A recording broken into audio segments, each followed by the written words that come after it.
Bonjour à toutes et à tous et bienvenue dans ce JT3S. Dans ce numéro estival, on va parler bien sûr de festivités, mais pas que, on découvre le sommaire. Les pôles enfance et insertion par le travail ont une nouvelle direction. On vous dresse leur portrait dans ce JT. Les ZAD de Sarrebourg fêtent cette année ses 40 ans. La fête de l'été s'est donc transformée en célébration de cet anniversaire. À l'instar du monde entier, la résidence Lydie Guggenheim a fêté la musique, une programmation riche dans une ambiance conviviale. À l'IME de Sarreguemines, la tendance était aussi à la fête au mois de juin. Les enfants ont présenté leur spectacle de fin d'année. Et puis à l'IME, toujours une méthode originale est utilisée pour relaxer et canaliser les enfants. Nous avons assisté à une séance. Le pôle enfance et le pôle insertion par le travail ont accueilli leur nouveau directeur. Marie-Pierre Grandidier dirige désormais le pôle enfance qui regroupe les IME et les CESAD de Sarreguemines et Sarrebourg. Et Éric Langard prend les rênes du pôle insertion par le travail qui comprend les ESAD de Sarrebourg, Sarreguemines et Götzenbruck. Nous les avons rencontrés peu de temps après leur prise de fonction respective.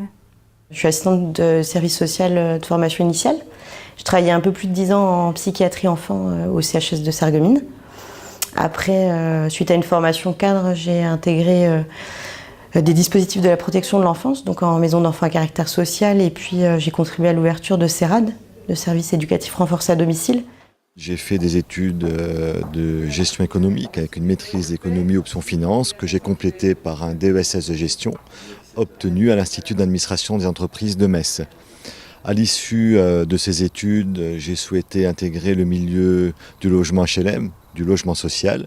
Depuis ma formation initiale, en fait, j'ai particulièrement été intéressée par l'enfant et par l'enfant en grande difficulté, l'enfant avec des différences en tout cas. J'ai occupé pendant 8 ans un poste de directeur des ZAD sur l'agglomération messine au sein d'une association Mosellane. C'est une suite logique d'un parcours social qui a débuté dans l'ingénierie sociale et le logement social. La direction des ZAD et maintenant diriger un pôle d'insertion par le travail apparaissait comme une suite logique et naturelle au sein d'une belle association connue et reconnue en Lorraine. Je travaille beaucoup avec l'exemplarité, c'est-à-dire je ne suis pas parfaite, mais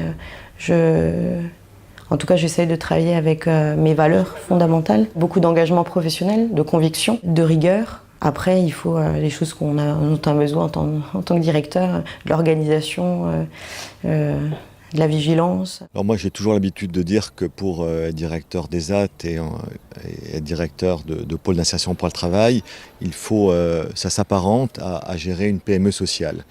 Il faut donc des qualités de gestionnaire, de manager, fédérer les équipes autour de projets communs et puis être bienveillant au quotidien et veiller à ce que les équipes le soient au sein de l'établissement au profit des travailleurs. L'idée c'est pas de tout transformer, l'idée c'est de poursuivre ce qui a été mené jusqu'à présent et puis opérer des améliorations en lien avec l'équipe de cadre et l'ensemble des professionnels des services, quoi. L'idée c'est de faire en sorte qu'on puisse encore mieux peut-être accompagner les enfants, mais aussi leurs parents, les aidants, qui sont parfois dans des situations extrêmement difficiles, quoi. Au quotidien, les établissements requièrent beaucoup encore de questionnements. Les équipes étaient en attente d'un directeur qui puisse les fédérer. Donc pour l'instant, il y a le suivi des investissements qui sont conséquents et ça c'est un point plutôt positif. Il y a beaucoup de choses qui sont déjà engagées au sein d'un patrimoine qui est très beau. Les établissements, que ce soit les ZAD de Sarreguemines ou les ZAD de Sarrebourg, sont de beaux établissements et constituent un bel outil de travail au profit des travailleurs. Dans mon parcours professionnel, j'ai quasiment eu tout le temps plusieurs sites en accompagnement. Donc la dispersion des sites ne me dérange pas, au contraire, ça me permet aussi des temps de réflexion et de pause entre les sites. Et non, en fait, ça permet aussi de confronter des pratiques, des fonctionnements. Ça permet aussi de travailler autour de la transversalité. Voilà, et de favoriser finalement les projets, justement. Une des raisons, en tout cas, principales de ma venue ici, c'est aussi s'inscrire et inscrire l'action de direction dans des bassins de vie qui sont vraiment intéressants, celui de Sarreguemines, mais également celui de Sarrebourg, avec de beaux établissements que je trouve vraiment bien inscrits dans le paysage institutionnel et économique. Chaque anniversaire est une occasion de faire la fête. Cependant, certains sont plus spéciaux que d'autres. C'est le cas pour les ZAD de Sarrebourg qui fête cette année ses 40 ans. Un événement important pour tout le personnel et les usagers. Anciens ou plus récents, tout le monde a fêté cet anniversaire avec intérêt. Une journée bien remplie en activités et en émotions. Regardez. Certains sont là depuis les débuts, d'autres depuis peu de temps. Mais qu'importe, il s'agit de fêter l'existence de l'ESAT. On a encore des anciens qui ont connu l'ouverture, qui sont arrivés en 1978 ici. Et certains ont ou vont prendre leur retraite cette année, par exemple. Donc c'était pour ceux qui sont arrivés ou qui sont là depuis pas longtemps, ou même pour les anciens, c'est plutôt symbolique, mais c'est bien de leur montrer, de leur expliquer. On leur avait déjà un petit peu parlé les derniers temps, de leur dire voilà, ça fait depuis 1978 que c'est ouvert, on n'a pas toujours l'occasion d'en parler. Entre matchs de football avec les moniteurs, jeux de société et barbecue géant, tout le monde est heureux de fêter cet événement. Aujourd'hui, c'est un amusement, famille, on s'éclate, voilà. Il y a le DJ qui sont là. Après le repas, les plus anciens ont eu la chance de tenir et souffler les 40 bougies symboliques. Dans la salle de pause, des centaines de photos sont affichées. Elles retracent l'évolution des lieux depuis l'ouverture de l'établissement. Pascal est à l'ESAT depuis 12 ans. En voyant les photos, il est un peu impressionné. Que je vois les anciennes machines qu'ils ont à l'époque, et maintenant qu'on a les machines, en 40 ans, ça a bien amélioré les machines, tout ça, hein, les terrains, les machines de la menuiserie, la blanchisserie, tout ça. C'est vrai que ça a changé beaucoup. Hein. Jean-Luc Lotz, le directeur du groupement, nous fait part de son plus beau souvenir. Mon meilleur souvenir par rapport à l'ESAT de Sarrebourg, c'est très certainement la première porte ouverte que nous avions organisée et à l'occasion de laquelle on a remis des médailles du travail à une quarantaine de travailleurs de l'ESAT. C'était les premières médailles qui ont été distribuées à l'ESAT de Sarrebourg en 2009. Pour lui, l'ESAT c'est un peu comme une famille. Bien plus qu'un simple métier, ce sont des moments précieux, des rencontres inestimables. C'est donc le cœur serré, mais rempli de sérénité qu'il partira bientôt à la retraite. Moi, je vais bientôt aspirer à autre chose. Je vais passer bientôt, je vais passer la main.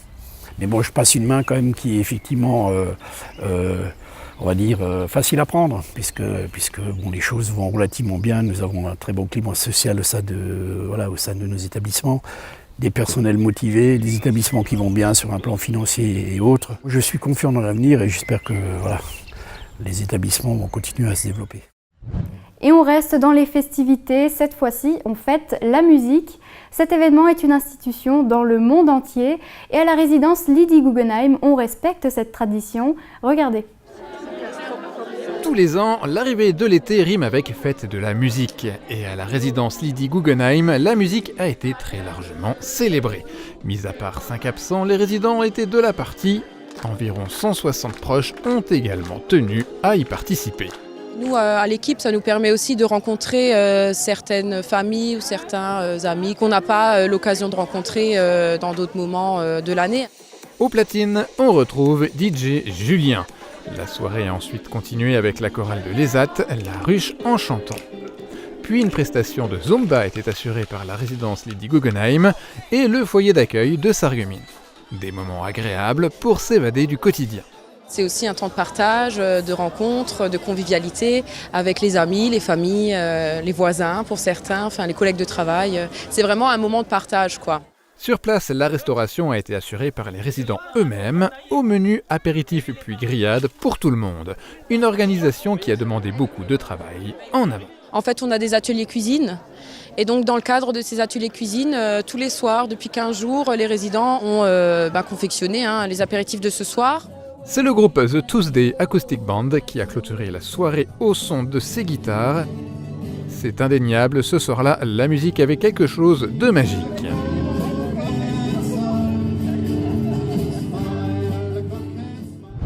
Et à l'Institut médico-éducatif de Sarreguemines, les enfants ont fêté la fin de l'année. Ils ont donné le meilleur d'eux-mêmes pour proposer à leur famille un spectacle digne de ce nom. Sur la scène du gymnase de l'établissement, plusieurs représentations se sont succédées. C'est le résultat de plusieurs mois de travail avec les enfants. Son et lumière, chorégraphie, musique, décoration du gymnase, mais aussi la préparation du repas et des gâteaux. Toutes ces choses ont été soigneusement préparées par les éducateurs et les enfants. Un moment touchant pour les familles et un rendez-vous annuel important pour les enfants. Pour le grand final, tout le monde s'est retrouvé sur scène et après l'effort, un repas bien mérité a été partagé. Tous les ingrédients étaient réunis pour passer une bonne après-midi. Se faire du bien pour être heureux, voilà la devise de Michel Dredemy. C'est avec cette idée en tête que cette infirmière et relaxologue a créé la méthode 3C, une méthode éducative développée pour améliorer la concentration et l'attention des enfants. À l'IME Himmelsberg, une psychomotricienne a été formée pour diriger des séances en petits groupes. Les résultats sont bluffants, regardez. Bienvenue à la méthode éducative 3C. Donc on se voit tous les vendredis, une fois par semaine, pour se faire du bien. La méthode 3C, concentration, calme et contrôle, a été créée par Michel Dredemy.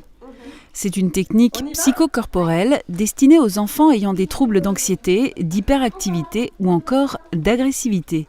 Moi, en tant que psychomotricienne, je travaille autour du corps et je recherchais des exercices pour les aider à mieux se contrôler et des exercices de respiration. Donc, par rapport à ma pratique individuelle, je connaissais quelques exercices, mais la méthode 3C est vraiment adaptée aux enfants. Ce sont des exercices simples, efficaces.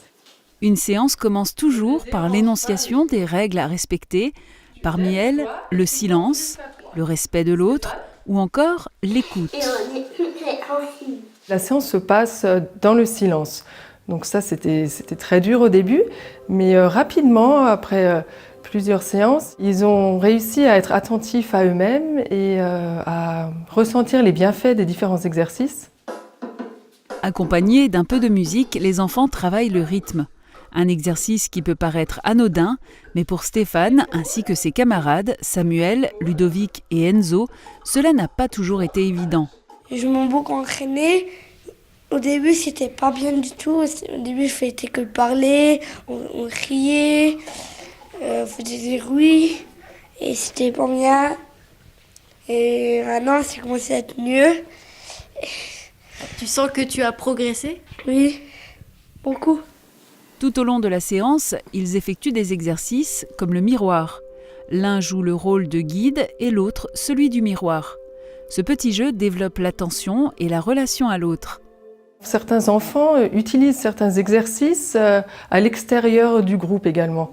Donc dans des moments difficiles, quand ils ne vont pas bien, ils se sont appropriés un ou deux exercices qu'ils peuvent utiliser dans ces moments-là pour se calmer et pouvoir après parler de ce qui ne va pas.